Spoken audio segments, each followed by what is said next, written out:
పరిశుద్ధాత్మ యొక్క నామమున ప్రభువా మమ్మల్ని కనికరింపుము, క్రీస్తు మమ్మల్ని కనికరింపుము, ప్రభువా మమ్మల్ని కనికరింపుము.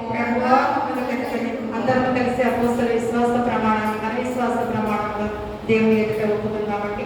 భూమి ఆకాశములను సృజించిన సర్వశక్తి గల తండ్రి అయిన దేవుని నేను నమ్ముచున్నాను. ఆయన ఏక కుమారుడును మన ప్రభువైన యేసుక్రీస్తును నమ్ముచున్నాను. ఈయన పరిశుద్ధాత్మ వలన గర్భమున ధరింపబడి కన్య అయిన మరింపు పుట్టి పొంది పిలాతు అధికారం క్రింద శ్రమపడి సిలువ వేయబడి చనిపోయి సమాధి చేయబడినవి, అదృశ్య లోకములోనికి దిగినవి, చనిపోయిన వారి నుండి మూడవ దినమున లేచి పరలోకమునకు ఎక్కి సర్వశక్తి గల తండ్రి యొక్క దేవుని కుడి చేతి వైపున కూర్చుని ఉన్నాడని, సజీవులకును మృతులకును తీర్పు చేయుటకు నుండి వచ్చినవి నమ్ముచున్నాను. పరిశుద్ధాత్మను నమ్ముచున్నాను. పరిశుద్ధ క్రైస్తవ సంగమము, పరిశుద్ధుల సహవాసమును, పాప క్షమాపణయు, శరీర పునరుద్ధానమును, నిత్య జీవమును నమ్ముచున్నాను. ఆమె అలాగే నిలబడినట్లయితే ఉత్తర పచ్చత్ర పాఠ్య భాగంగా కీర్తనలు 28వ అధ్యాయము 1వ వచనం వారు చదువుతుండగా 2వ వచనం సంఘమంతా కూడా ఏకీభవించి చదవవలసిందిగా కోరుచున్నాను.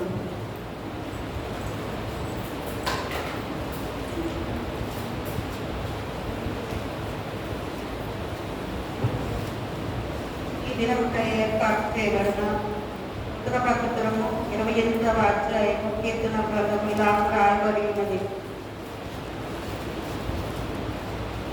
యెహోవా, నేను నీకు మొరపెట్టుచున్నాను. నా ఆశ్రయత్వము మౌనంగా ఉండక నా మనవి ఆలకింపుము. నీవు మౌనంగా ఉండిన యెడల నేను సమాధిలోనికి దిగువారి వలె అగుదును.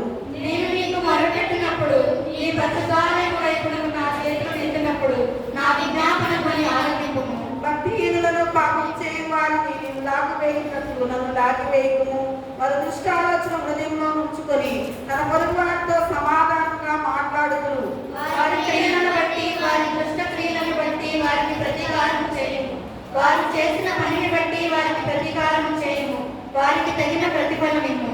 యెహోవా కార్యములను వారు లక్ష్య పెట్టరు, ఆయన హస్తకృత్యంలో వారు లక్ష్య పెట్టరు. కావున ఆయన వారు బుద్ధిపరచక నిర్మూలన చేయును. యెహోవా తన విజ్ఞాపనమని ఆలకించి ఉన్నాడు.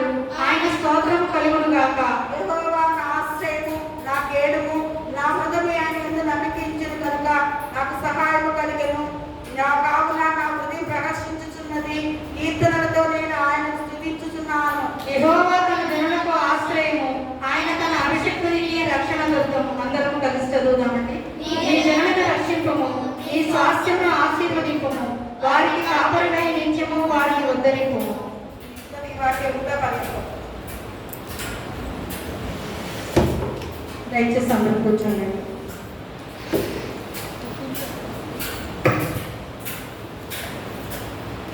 ప్రభు నామములో అందరికీ వందనములండి. ఈ దినముకే ఏర్పాటు చేయబడిన వాక్య భాగము అపోస్తల కార్యములు 16వ అధ్యాయము 11 నుంచి 15 వచనముల వరకు స్త్రీల నుండి ఎవరైనా ముందుకొచ్చి చదవవలసిందిగా కోరి ప్రార్థిస్తున్నాం. అపోస్తల కార్యములు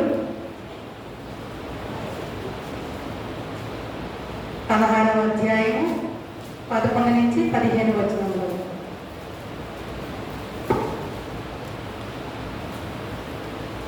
ఈ సమయం వరకు ఏర్పాటు చేయబడిన వాక్య భాగాన్ని చదువుకుంటాము. అపోస్తల కార్యములు 16వ అధ్యాయం 11 నుండి 15 వచనాలు ఇలాగ రాయబడిందండి.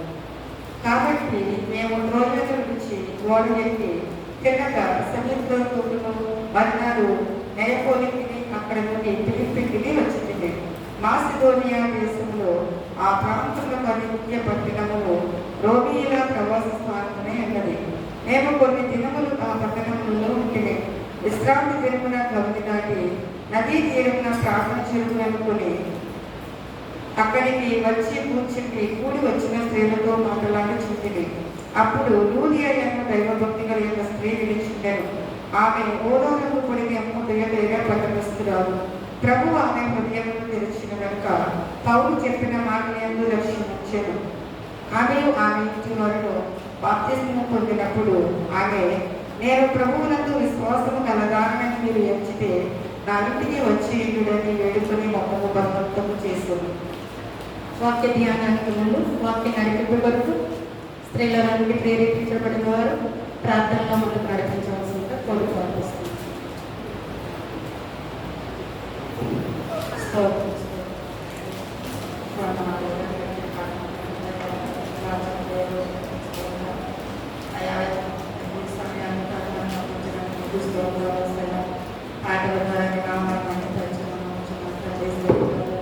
వచ్చిన బిడ్డలు జ్ఞాపకం చేస్తాయి, ఆలోచన బిడ్డలు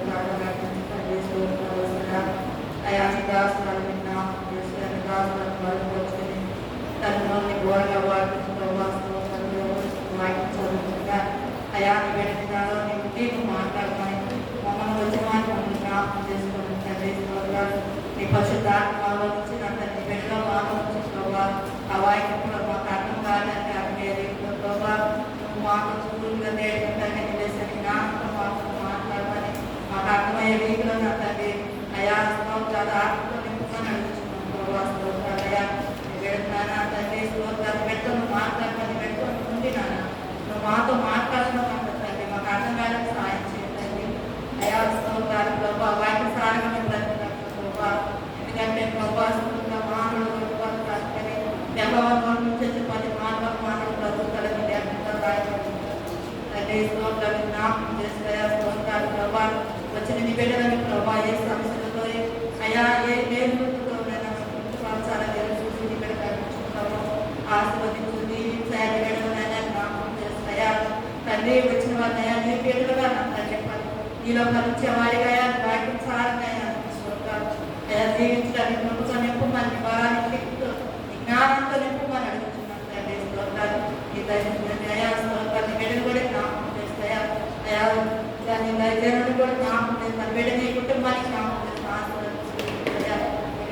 సేవకులను కూడా జ్ఞాపకం కుటుంబాన్ని వచ్చిన మమ్మల్ని కూడా జ్ఞాపకం నీ మైలు ద్వారా వింటున్నాను బిడ్డను కూడా అయ్యా ఆశీర్వదించదండి అయ్యా మరి వచ్చే వాడిని మరి ఎంతమంది బిడ్డ రావడానికి అయ్యా నువ్వు మాట్లాడమని అడుగుతున్నాను ఉదయాలు కదిలించాయా మరి నీ బిడ్డను సరిగ్గా పెట్టుకున్నట్లు సహాయం చేస్తున్నాను నీ మందిరంలోకి వచ్చిన వారి మమ్మల్ని అందరినీ అయ్యా శాస్త్రంతో దీవించి నీ మార్గంలో మమ్మల్ని నిలబెట్టమని బలపరుచున్నది కేవలం తండ్రి నీ వాకు వల్ల మేము నిలబడతాం కనుక ఈ స్థితిలో వీటిలో మమ్మల్ని ఏర్పరచుకున్నట్టు నీ పుస్తకంలో సహాయం చేయమని ఎస్ఐ నామంలో అడిగి పెట్టుకున్నాం తండ్రి. చదవబడినటువంటి వాక్య భాగాన్ని మనం చూసినట్లయితే అపొస్తలుల కార్యములు 16వ అధ్యాయము 14వ వచనం మనం చూసినట్లయితే అప్పుడు లూదియాను దైవభక్తి గల ఒక స్త్రీ నిలుచుండేను. ఆమె ఓదారము పొడి అమ్మో తుయతెర బయట పట్టరస్తురాలు. ప్రభు ఆమె హృదయం తెరిచను గనుక పౌలు చెప్పిన మాటల యందు లక్ష్యం ఉంచెను. చాలండి. ప్రతి వారం కూడా ఒక స్త్రీల సమాజ కొడుకులో మనకి చక్కటి అంశాన్ని దేవుడు దయచేస్తూ ఉన్నాడు. గత వారం అంశం ఎవరికైనా గుర్తున్నాడు? అంతము వరకు సహించేవారిగా ఉన్నారా? ఇది నాన్న కూడా ఒక మంచి అంశాన్ని మనకు దేవుడు దయచేసి ఉన్నాడు. దేవుని చిత్తానికి లోబడి ఉన్నావా? మరి లోబడి ఉన్నామా? లోబడకుండానే ఈ యొక్క జీవిత కాలంలో మనం ముందుకు కొనసాగిస్తున్నామా? 3 మాటలుగా ఇది నాన్న వాక్యాన్ని మనము ధ్యానించుకున్నాం. వాక్యాన్ని ధ్యానించుకుంటుండగా మనల్ని మనము పరిశీలన చేసుకున్నాం. ప్రభువా నేను మీ చిత్తానికి లోబడి ఉన్నానా, లేదా నా ఇష్టానుసారంగా నేను ఇంకను ఈ లోకంలో జీవిస్తున్నానా? ఎవరిని కూడా ప్రశ్నించే అధికారం మనకు లేదు కనుక మనల్ని మనము పరిశీలన చేసుకుందాం. మనం దేవుడి చిత్తానికి లోబడి ఉన్నామా, ఇంకా లోబడినటువంటి స్థితిలోనే మనం ముందుకు కొనసాగుతున్నామా? ప్రార్థన ప్రతి విశ్వాసికి కూడా ఒక జీవితంలో ఊపిరిలా ఉంటుంది. కాబట్టి మరి ఆ ప్రార్థన మనకు ఒక అలవాటుగా మారిపోయిందా, లేదా ప్రతి ఒక్కరూ కూడా ప్రార్థనకి ప్రాధాన్యత ఇచ్చేవారిగా ఉన్నామా? మనం చూసినట్లయితే ప్రార్థన జీవితాన్ని మనము కలిగి ఉన్నట్లయితే దేవుని చిత్తానికి మనము లోబడి ఉంటాం. చూసినట్లయితే పేతురు రాసిన మొదటి పత్రిక 5వ అధ్యాయము 8, 9 వచనాలు మనం చూసినట్లయితే నిబ్బరమైన బుద్ధి గల వారమే మెలకువగా ఉండుడి. మీ విరోధైన అపవాది గర్జించే సింహము వలె ఎవరిని మృంగుదునా అని వెతుకుతూ తిరుగుచున్నాడు.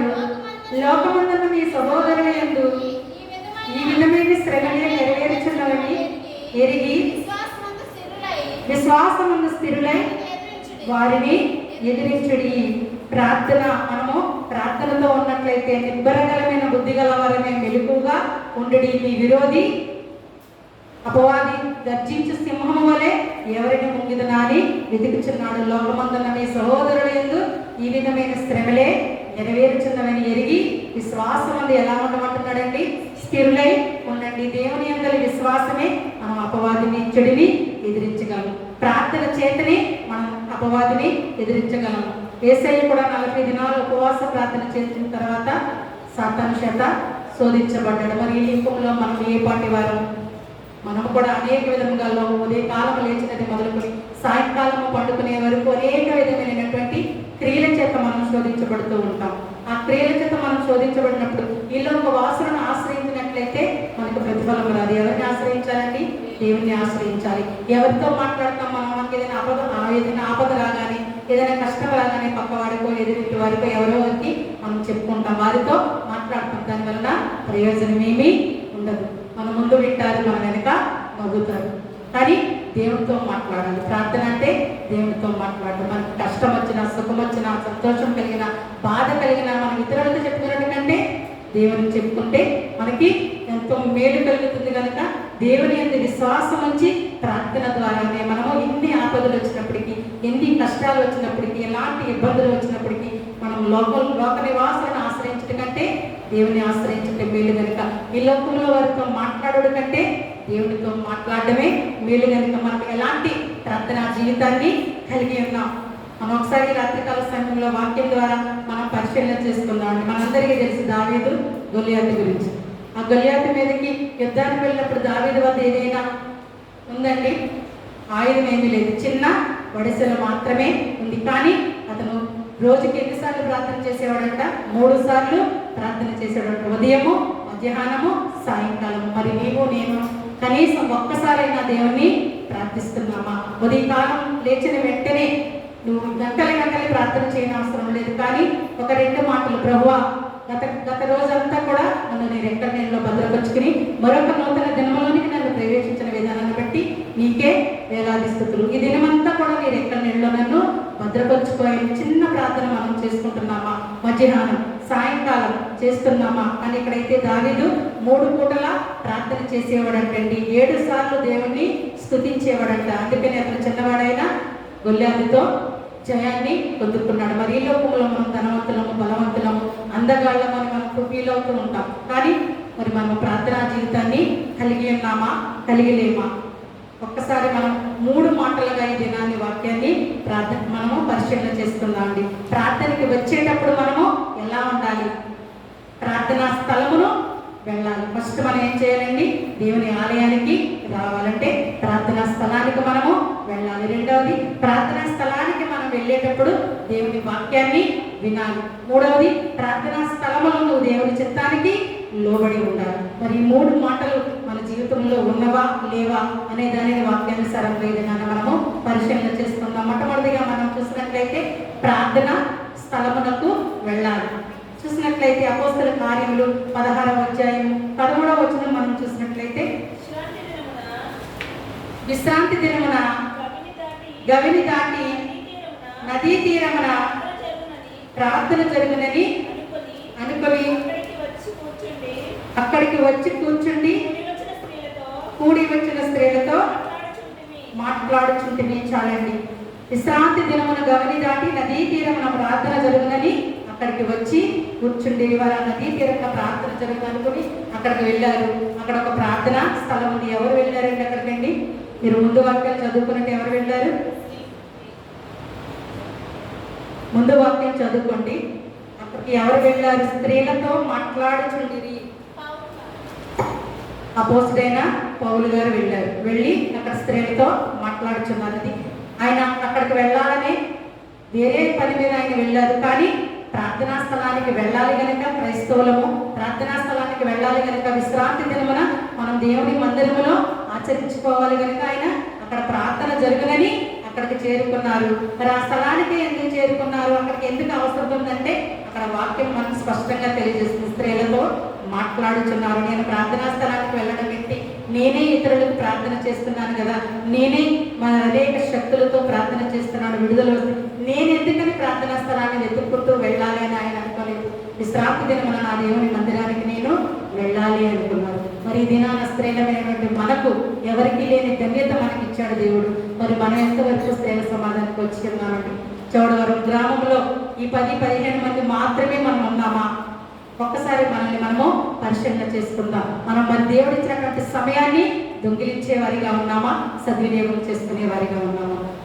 మనం ప్రార్థనలో ఎక్కువ ప్రార్థనాపరులు అయిపోయి నాకు ప్రార్థన అవసరం ఏమిటనే స్థితిలో మనము జీవిస్తున్నామా? లేదా నేను నా దేవుని మందిరానికి వెళ్ళాలి, నా దేవుడు ఇచ్చినటువంటి సమయాన్ని నేను నా దేవుని మందిరంలో మోకరిల్లాలి, అటువంటి గొప్ప ధన్యకరమైన జీవితాన్ని నేను పొందుకోవాలని అనుకునే స్థితిలో మనం ఉన్నామా? నాకు ప్రార్థన అవసరం లేదు. ఎప్పుడు కష్టకాలంలో మరి నా యొక్క ఆరోగ్యం బాగోలేనప్పుడు, నా కుటుంబంలో ఏదైనా ఇబ్బందులు వచ్చినప్పుడు, నా కుటుంబంలో ఏదైనా శాతం శోధనలు వచ్చినప్పుడు మాత్రమే నాకు ప్రార్థన అవసరం. నేను ఇప్పుడు సంతోషంగా సుఖముగా ఉన్నాను కనుక నాకు ప్రార్థన అవసరం లేదనుకుని ఇంటి వద్దనే హ్యాపీగా మనము అసలే వర్షం పడింది రిలాక్స్ అవుతూ ఉన్నాము. ఒక్కసారి మనము పరిశీలన చేసుకున్నాం. పౌలు గారు అయితే మాత్రం ఎక్కడికి వెళ్ళాడు? ప్రార్థనా స్థలానికి వెళ్ళాడు. అక్కడ దయ్యం పట్టిన చిన్నది తొందర చేసినప్పుడు ఆమె మీద చేతులుంచి ప్రార్థన చేశాడు. సాతానా వెళ్ళిపోమన్నాడు. మరి మన జీవితంలో కూడా ఎన్నో అపవాది సంఘటనలు జరుగుతూ ఉన్నాయి. మరి మనం వాటన్నిటినీ కూడా తీసివేసుకోవాలంటే ఏం చేయాలండి? ప్రార్థనతో మాత్రమే సాధ్యమవుతుంది కనుక మరి మనం ప్రార్థన చేసే స్త్రీలుగా ఉన్నామా? అవసరమైనప్పుడు మాత్రమే చేసే స్త్రీలుగా ఉన్నామా? ఒక్కసారి హృదయాన్ని మనం పరిశీలించుకుందాం. ప్రభువా, నేను నిత్యము కూడా నీతో మాట్లాడే బిడ్డగా ఉన్నానా? లేదా ఏదో అవసరమైనప్పుడు, నాకు అవసరంతో మాట్లాడాలనుకున్నప్పుడు, నేను ఏదో బాధల్లో ఉన్నప్పుడు మాత్రమే నీతో మాట్లాడే స్థితిలో నేను ఉన్నట్లయితే అట్టి స్థితి నుండి నన్ను విడిపించాయి. ఇక్కడ పౌలు గారు ఎట్టి స్థితి నుంచి విడిపించాడండి? సాతాను శక్తుల నుంచి చిన్న బిడ్డను విడిపించాడు. మరి మనము కూడా అనేక శోధనలతో ఉంటున్నాం. మరి అట్టి శోధనల నుంచి విడిపించాలంటే అది ఎవరి సాధ్యము? దేవుని సాధ్యము మాత్రమే. మనం ఎవరితో మాట్లాడాలండి? దేవునితో మాత్రమే మాట్లాడాలి. కానీ మనం ఏం చేస్తామండి? 24 hours కూడా ముచ్చట్లు వేసుకుంటూ ఉంటాం. దేవునిలో ఒక్క 5 నిమిషాలు ప్రార్థన చేయడానికి మనకి సమయం ఉండదు. ఆ సమయానికి మనకి అత్యవసరమైన పనులు వస్తూ ఉంటాయి. ఆ సమయానికి మనకి తీరిక లేకుండా పోతుంది. మరి ఈ సమయాన్ని మరి దేవుడు ఇంత గొప్ప సమయాన్ని ఇచ్చే మనం ఎందుకని దేవుని సన్నిధానానికి రాలేకపోయాం? ఒకసారి మనల్ని మనము పరిశీలన చేసుకుందాం. అనేకమైన పనులు ఉన్నప్పటికీ కూడా దేవుని సమయాన్ని దేవునికి ఇవ్వాలప్పుడే ఆయన మనల్ని మన సమయాన్ని కూడా మరి చూస్తూ ఉంటాడు. మనం ఎట్లాంటి స్థితిలో ఉన్నామో చూసినట్లయితే కీర్తనలు 46వ అధ్యాయం 1వ వచనం మనం చూసినట్లయితే,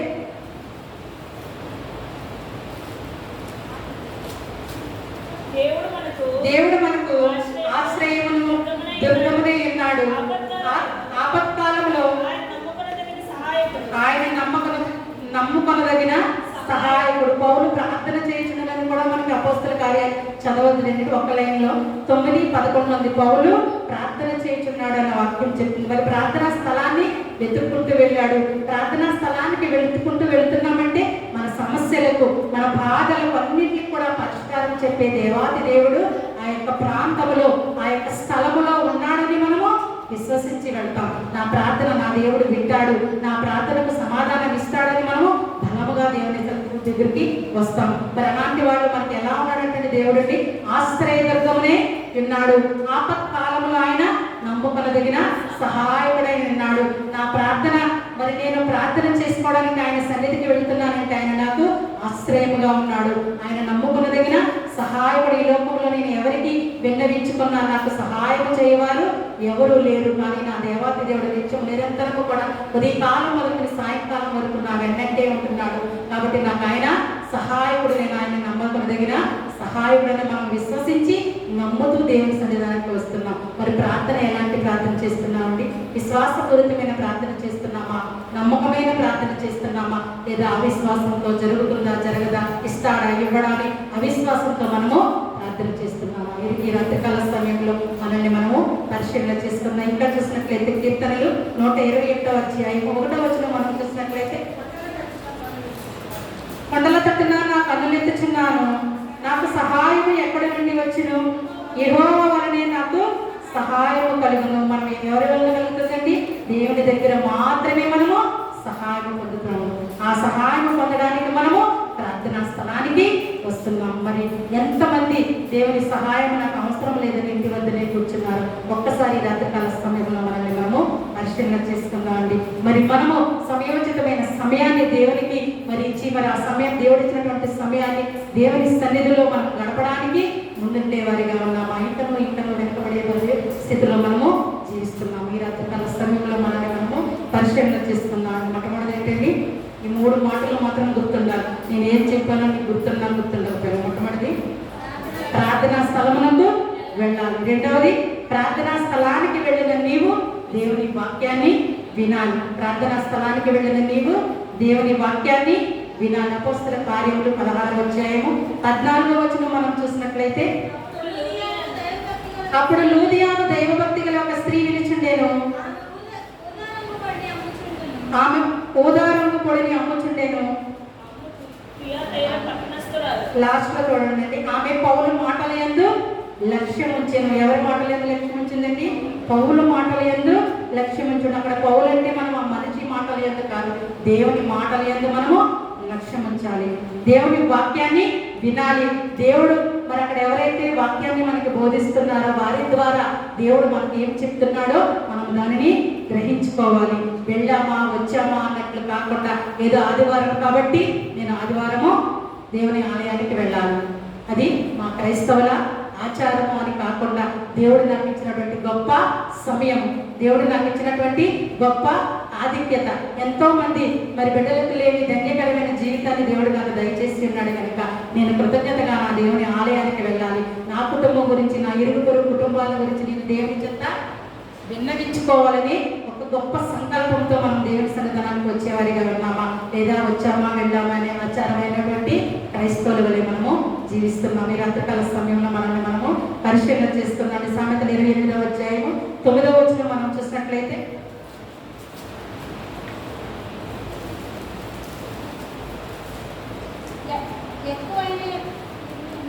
సామెతలు 28:9, ధర్మశాస్త్రము వినబడకుండా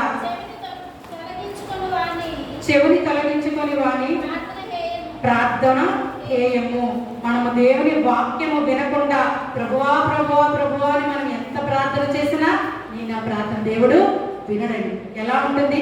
దేవుడు వాక్యానికి మనం ఇష్టపడితేనే దేవుడు నీ ప్రార్థన వినడానికి ఇష్టపడతాడు. దేవుడి మాట నువ్వు వింటేనే నీ మాట వినడానికి దేవుడు ఇష్టం చూపిస్తాడు. దేవుని వాక్యాన్ని నువ్వు గ్రహిస్తేనే నీ బాధను ఆయన కూడా గ్రహిస్తాడు. మరి మనం ఎలాంటి స్థితిలో ఉన్నాం ఒక్కసారి రాత్రికాల సమయంలో మనం ఆలోచన చేసుకుంటాం. ఇంకా చూసినట్లయితే యాకోబు పత్రిక 1వ అధ్యాయము 13వ వచనం కూడా మనం చూసినట్లయితే,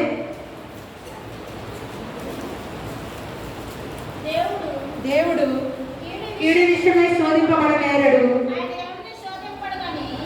ఆయన ఎవరిని శోధింపడు, కానీ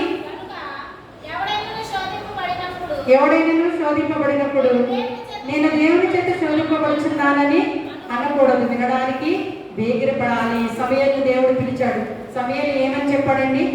నీ దాసుడు ఆలకించుచున్నాడు. మరి మనము దేవుడితో మరి చెప్తున్నాను, దేవుడు నా మాట వినట్లేదు, నా కుటుంబాన్ని ఆశీర్వదించట్లేదు, నా బిడ్డలను దీవించడం లేదు మనం అనుకుంటున్నామే. మరి మనం ఎలాంటి ప్రార్థన చేస్తున్నామా? దేవుడు తప్పకుండా నా ప్రార్థన వింటాడు. విశ్వాస సహితమైన ప్రార్థన చేస్తున్నామా, లేదా అపనమ్మకంతో అవిశ్వాసంతో మనం ప్రార్థన చేస్తున్నామా? ఒక్కసారి మనము పరిశీలన చేస్తున్నాం. ఇక్కడైతే మాత్రం లూదియా ఏం విన్నదండి? దేవుని వాక్యం విన్నది, వాక్యంపై లక్ష్యం ఉంచింది. దేవుని వాక్యం విన్నప్పుడు ప్రతి పాపము నుండి మనల్ని బయటకు తీసుకొస్తానంటున్నాడు. అదే కీర్తనకారుడు అయితే చెప్తున్నాడు, చదవద్దండి, 66:18, నా హృదయంలో నేను పాపము లక్ష్యము చేసినడెలా ప్రభు నా మనవి వినకపోవును. వాక్యము చదివితే నీలో నాలో ఉన్నటువంటి పాపాన్ని ఆయన తీసివేయడానికి సిద్ధంగా ఉన్నాడు. మరి చదవడానికి నేను సిద్ధముగా ఉన్నామా? ఆలోచన చేస్తున్నా. ప్రభువా, నేను నీ జీవ గ్రంథాన్ని చేత పట్టుకుని నీ జీవ గ్రంథాన్ని ధ్యానించడానికి ఇష్టపడే బిడ్డగా ఉన్నానా? ఒకవేళ ఇంకనూ నేను అట్టి స్థితిలో లేకపోతే నీ జీవ గ్రంథాన్ని మోస్తూ దాన్ని చదువుతూ నీలో జీవించే ధన్యతను నాకు దయచేయమని వేడుకుందాం. చివరిదిగా మనం చూసినట్లయితే ప్రార్థనా స్థలానికి వెళ్ళేవాళ్ళు ఎలా ఉండాలండి? దేవుని చిత్తాన్ని నెరవేర్చేవారిగా ఉండాలి, అయితే లోబడేవారిగా ఉండాలి. చూసినట్లయితే అపోస్తల కార్యాలు 16వ అధ్యాయము 14-15 వచనాలు మనం చూసినట్లయితే, లూదియాను దైవభక్తి గల ఒక స్త్రీ నిలుచుండేను.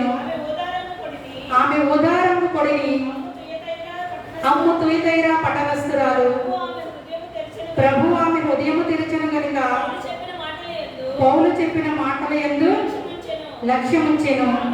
ఆమెయు ఆమె ఇంటి వారును బాప్తిస్మం పొందినప్పుడు ఆమె నేను ప్రభువునందు విశ్వాసము గలదానని మీరు ఇచ్చితే నా ఇంటికి వచ్చి ఉండడని వేడుకొని మమ్మను బలవంతము చేసెను. ఎవరిని బలవంతం చేసిందండి?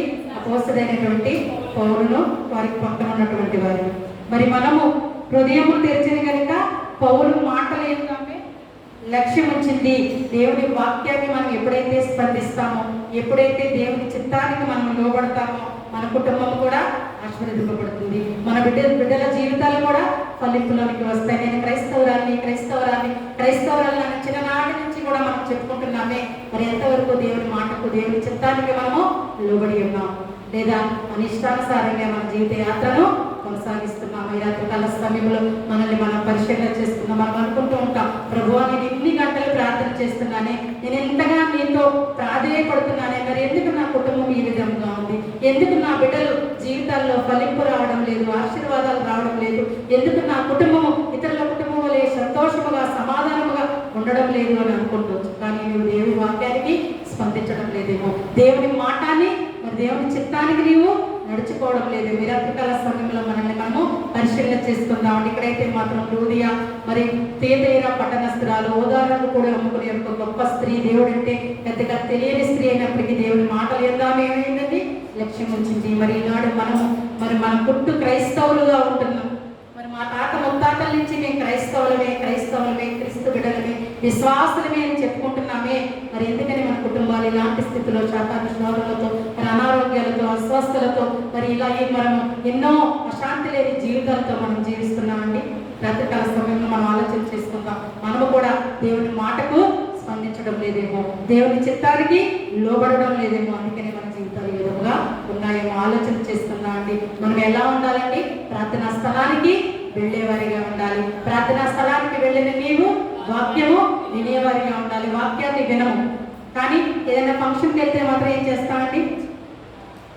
కొన్ని ఏదైనా ప్రార్థనకే అనుకుందాం, కుటుంబ ప్రార్థన జరుగుతాయి. కుటుంబ ప్రార్థనకి వెళ్ళినప్పుడు పాస్టర్ గారు ఏం చెప్పారంటే ఎవరు చెప్పరు. ఏం పలహారం ఇచ్చారంటే చెప్తారు కదా, ఖచ్చితంగా చెప్తారు కదా. భోజనాలు కొంచెం ఉన్న వాళ్ళు భోజనాలు పెట్టారంటే ఏం వెరైటీస్ పెట్టారో కూడా చెప్తారు కదా. అన్నీ గుర్తుంటాయి, టేస్ట్తో సహా గుర్తుంటాయి. కానీ అక్కడ వాక్యం మాత్రం గుర్తుంటుంది. చెప్పే అరగంట వాక్యం గుర్తుండదు, గంట భోజనాలు మాత్రం గుర్తుంటాయి. అంటే మనం దేని మీద శ్రద్ధ పెడుతున్నాం, దేని మీద మనం మనసు ఉంచుతున్నాం, అక్కడ జరిగే ఇతర కార్యాల మీద మనం మనసు ఉంచుతున్నాం. దేవుని మాటల యందు మనము లక్ష్యం ఉంచట్లేదు, దేవుని మాటల యందు మనము స్పందించట్లేదు, దేవుని చిత్తానికి మనము లోబడడం లేదు. ఇంకా మనకు ఆశీర్వాదాలు ఎలా వస్తాయండి? మన బిడ్డలు ఎలాగా దీవించబడతారు? మన కుటుంబాలు ఎలాగ ఫలింపులోనికి నడుస్తాయి? ఇక్కడైతే మాత్రం లూదియా ఏం చేసింది? ప్రార్థనా స్థలానికి వెళ్ళింది, దేవుని వాక్యాన్ని విన్న దేవుని వాక్యాన్ని దేవుని చిత్తానికి లోబడింది. మరి నీవు నేను చిన్ననాటి నుంచి మనకి అన్ని సంవత్సరాల నుంచి దేవుని ఆలయానికి వస్తున్నామే, దేవుని మాటలు వింటున్నామా, దేవుని చిత్తానికి లోబడుతున్నామా? రాత్రికాల సమయంలో మనల్ని మనము ఆలోచన చేస్తుంది. ప్రభువా నేను నీ చిత్తానికి లోబడే శక్తిని నాకు దయచేయి ప్రభా, నీ వాక్యాన్ని వినగలిగే హృదయాన్ని నాకు దయచేయి ప్రభా. వాటి ద్వారా నా కుటుంబము, నేను, నా యొక్క బంధుగణం అంతా కూడా ఆశీర్వదింపబడడానికి నీవు నాకు సహాయము దయచేయి ప్రభా అని వేడుకునే వారిగా ఉండాలని కోరుకుంటూ మిమ్మల్ని మీ కుటుంబాన్ని దేవుడు దీవించిన కాక ఆమేన్. కానుకలు సమర్పించుకున్నాను. ఇందాక ఎవరైనా పాడగలవాలంటే 1-2 చరణాలు పాడాల్సిందిగా కోరి ప్రార్థిస్తున్నాను.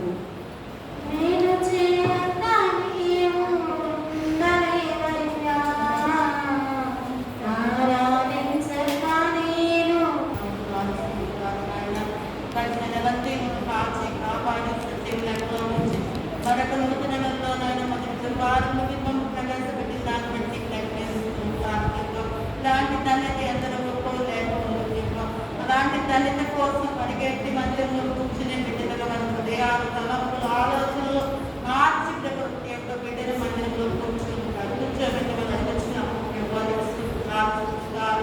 అయా నీ చిత్తం ఏమైనా అర్పించుకొని మేము దేవుని మందిరానికి వెళ్ళాలి అనే తీర్మానం చేసుకొని ఇదిగో ఈ స్త్రీల కూడికలో మారి ఈ ప్రార్థనని మేము నడుపుకోవాలని ప్రతి ఒక్కరిలో తీర్మానం చేసుకొని వచ్చే బిడ్డలుగా మా బిడ్డలను మార్చి గురువారశీల కొడుకులు ప్రతి బిడ్డను పిలుచుకొని రండి నాయన ఇక్కడ కూర్చోబెట్టమని అనుకుంటున్నాము ప్రభా.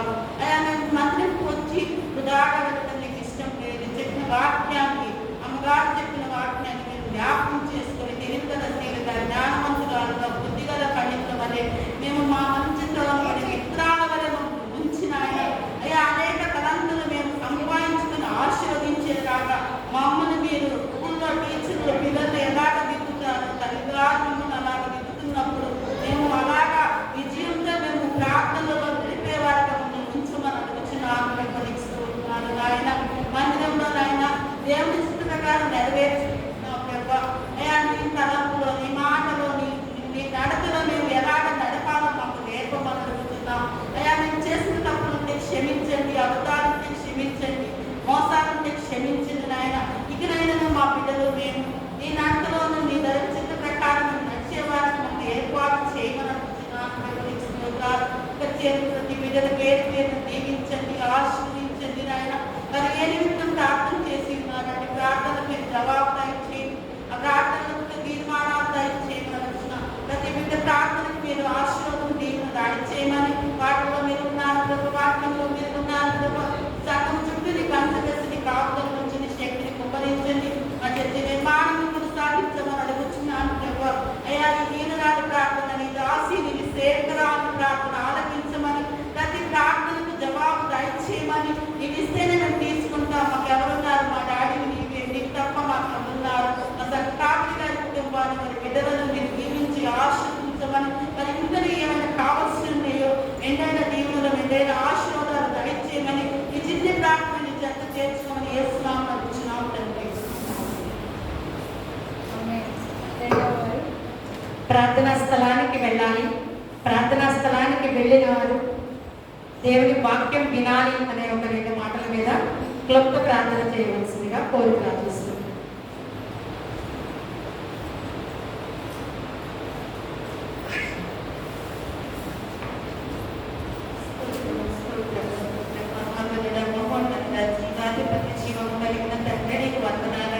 గతకాలం అంతా కాచి కాపాడి రక్షించి ఈ దినముల సజీవ లెక్కలో ఉంచి ప్రభు ఈ రాత్రికాల సమయం వరకు మమ్మల్ని ఉంచామంటే కేవలం నీ ఉచితమైన కృప దేవానికి స్తోత్రములు.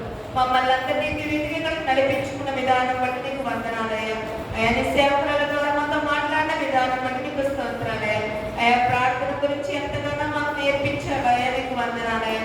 ఆయా ప్రార్థించే వారిగా మేము ఉండాలయ్యా. అయా నీ వాక్యాన్ని విని విడిచిపెట్టేసే వారిగా కాకుండా ప్రభా దావీదు వలె ప్రభా అయా 3 సార్లు దినమునకు 3 సార్లు మేము ప్రార్థించే వారికి ఉండటకు నీ సహాయము దయచే. జ్ఞానం కలిగిన స్త్రీల వల్ల మేము ఉండటకు నీ సహాయము దయచే దేవా తండ్రి. అయా ప్రార్థన లేకపోతే అయా క్రైస్తవ జీవితమే లేదయా తండ్రి. ప్రతి క్రైస్తవుడు ఇది గుర్తెరిగి తండ్రి ముందుకు నడుచుకునే జీవితాన్ని మా అందరికీ దయచేయమని కోరుచున్నానయ్యా. అయా నీ సేవకురాలని నీ సేవకుని ప్రభా తండ్రి అభిషేకించండి అయ్యా తండ్రి. ఇంకా వాడుకోనండి అయ్యా. 30 60 100 వారి సేవను ఫలింపచేసి నీ నామానికి మహిమ తెచ్చుకోమని అయ్యక్కడికి వచ్చిన ప్రతి ఒక్కరి ఆశను తీర్చి తృప్తిపరిచి నీ నామానికి మహిమ తెచ్చుకోమని ఇచ్చిన ప్రార్థన నజరేయుడైన యేసు నామములో అడుగుచున్నాను తండ్రి. ఆమేన్. చివరి ప్రార్థన చేస్తున్నాం.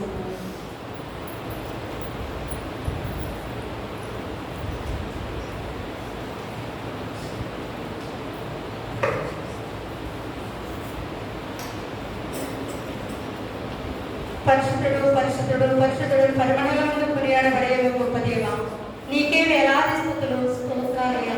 కృపా సత్య సంపూర్ణానికి వందనాలు స్తుతులు స్తోత్రాలయ్యా. మరి మాకు మాత్రమే స్త్రీల సమాజ కూడికలను ప్రతి వారము కూడా మాకు దయచేస్తున్నాము.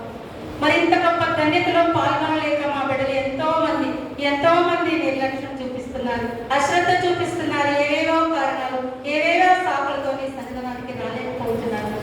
నీ చిత్తమైతే నీ కృప ఉంటే వచ్చే స్త్రీల సమాజం కూడిక ప్రతి ఒక్క బిడ్డను కూడా నడిపించడం ఆయన. నీవు ఇచ్చినటువంటి గొప్ప సమయాన్ని వారు సద్వినియోగపరుచుకునే స్థితిలోనికి ప్రతి ఒక్క బిడ్డను కూడా మీరు రప్పించడం ఆయన. మరి నీవు ఇచ్చినటువంటి ఇంత గొప్ప సమయాన్ని, ఇంత గొప్ప ఆధిక్యతను, ఇంత గొప్ప ధన్యతను మేము ఎందుకని వృద్ధం చేసుకుంటున్నాం, ఎందుకని మేము వృధా చేస్తున్నాం, ఎందుకని మేము నిర్లక్ష్యం చేస్తున్నామని వారికి వారే ప్రశ్నించుకుని నా దేవుడు నాకు ఇచ్చినటువంటి సమయాన్ని నా దేవుని పాదాల చెంత నేను గడపాలని గొప్ప తలపుతో గొప్ప ఉద్దేశంతో ప్రతి ఒక్క బిడ్డ కూడా మీ నీ పాదాల చెంత నీ పాదాల చెంత మోకల్లే గొప్ప ధన్యకరమైన విధానములకి ప్రతి ఒక్క బిడ్డను కూడా మీరు నడిపించండి నాయన. నీకే వేలాది స్తుతులు స్తోత్రాలయ్యా. ప్రతి స్త్రీల సమాజ కొడుకులు ఒక ప్రశ్నతో కూడినటువంటి అంశాన్ని మాకు దయచేస్తూ ఉన్నాము నాయన. మరి దానికి సమాధానం చెప్పగలిగే స్థితిలో ఈ లోకంలో మేము జీవిస్తున్నామా? ఇంకా నువ్వు సమాధానం చెప్పలేని స్థితిలోనే మేము జీవిస్తున్నామా? అట్టి స్థితిలో మేము ఉన్నట్లయితే నీకు సమాధానం చెప్పగలిగే స్థితిలో మేము జీవించడానికి నీ కృపను దయచేయండి నాయన. నీ కృపను దయచేయండి నాయన. ఈ దినాన్ని కూడా ఒక చక్కటి ప్రశ్నతో ఉన్నటువంటి అంశాన్ని మాకు దయచేసి ఉన్నావు. నా చిత్తానికి నీవు లోబడి ఉన్నావా? దేవుని చిత్తానికి నీవు లోబడి ఉన్నావా అని అడుగుతున్నావు నాయన. అవును ప్రభా, నేను నీ చిత్తానికి లోబడి ఉన్నాను, నీ వాక్యాన్ని లోబడి ఉన్నాను, నీ చిత్త ప్రకారమే నా జీవితంలో నడుస్తున్నాను అని చెప్పగలిగే స్థితిలో మేము ఉన్నామా? చెప్పలేని స్థితిలోనే ఇంకా మేము ముందుకు కొనసాగుతున్నామా?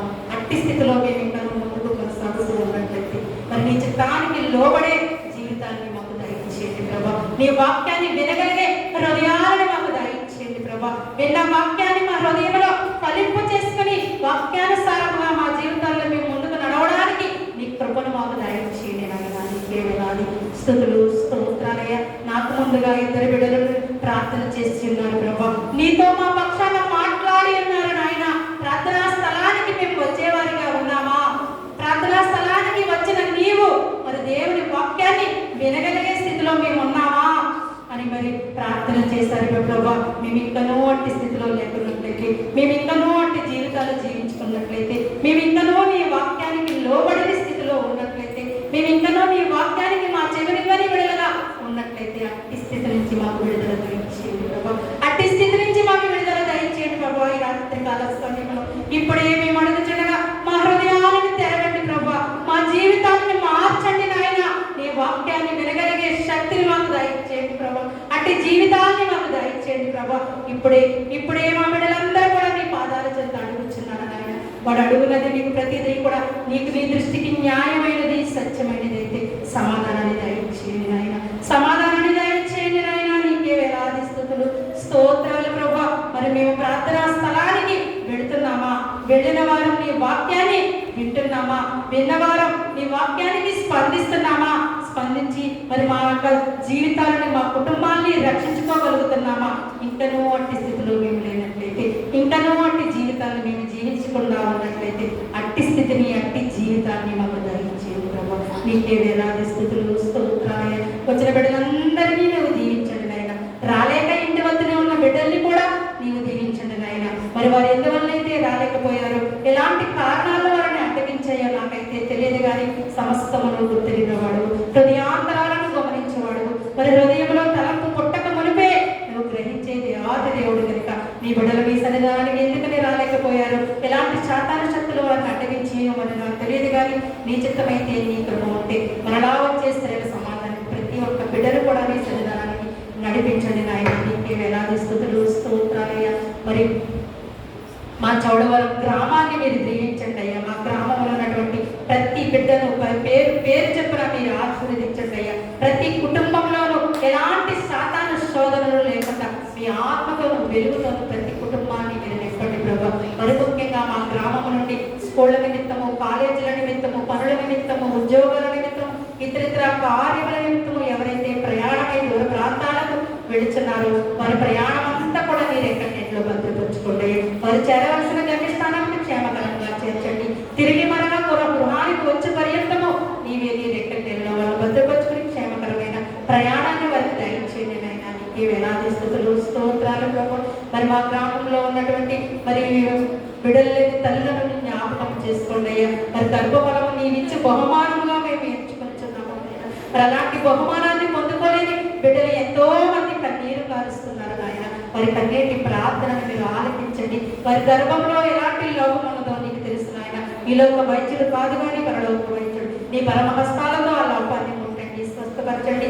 చక్కటి గర్భఫలాన్ని ఎత్తుకుని నీ సన్నిధిలో నిష్సాక్షిగా నిలవబడడానికి నీ కృపలో బిడ్డలను ముందుకు నడిపించండి నాయన. ఇంకా నువ్వు ఎవరైనా సాతాను శోధనలతో పీడింపబడుతూ ఉన్నట్లయితే యేసు నామములో వాటిని ప్రారంభం నీకే వేలాది స్తుతులు స్తోత్రాలే.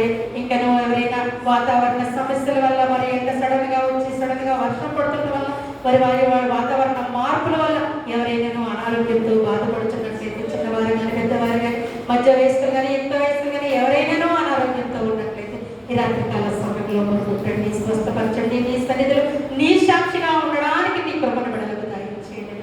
నీకే వేలాది స్తుతులు స్తోత్రాలయ. మరి వచ్చిన బిడ్డలందరినీ నీవు దీవించండి. రాలేక ఇంటి వద్దనే ఉన్న బిడ్డల్ని కూడా నీవు దీవించండి. మరి ముఖ్యంగా ఇప్పుడు మేము తిరిగి మా గృహాలకు వెలుచుండగా క్షేమకరంగా మా గృహాలకు నడిపించమని, నీ చిత్తమైతే నీ కృప ఉంటే రేపటి దినాన జరగబో ఉపవాస కూడికలో మేమందరం కూడా కూడుకుని నేను స్తుతించుకుని మహిమపరుచుకుని గణపరుచుకుని గొప్ప సమయం మాకు దయచేయమని నీ కుమారుడు మా ప్రభువు యేసుక్రీస్తు నామములో అడిగి వేడుకొనిచున్నాము తండ్రి. ఆమె పరలోకమందున్న మా తండ్రి, నీ నామం పరిశుద్ధపరచబడును గాక, నీ రాజ్యం వచ్చేది గాక, నీ చిత్తం మనల ఆహారం నేడు మాకు దయచేయి. మనల అపరాధం చేసిన వారిని క్షమించిన ప్రకారం అపరాధములను క్షమించుము. శోధనలు లేక దుష్టులను తప్పించు.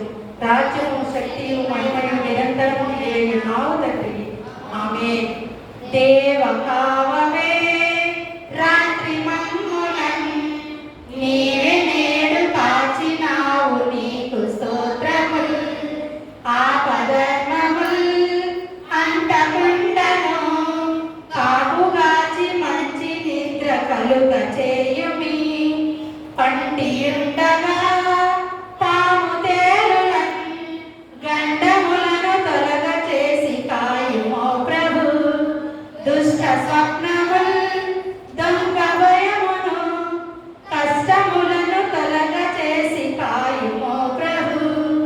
దేవకావవే రాత్రి మమ్ములను నీవే నేడు కాచినావు, నీకు స్తోత్రములు.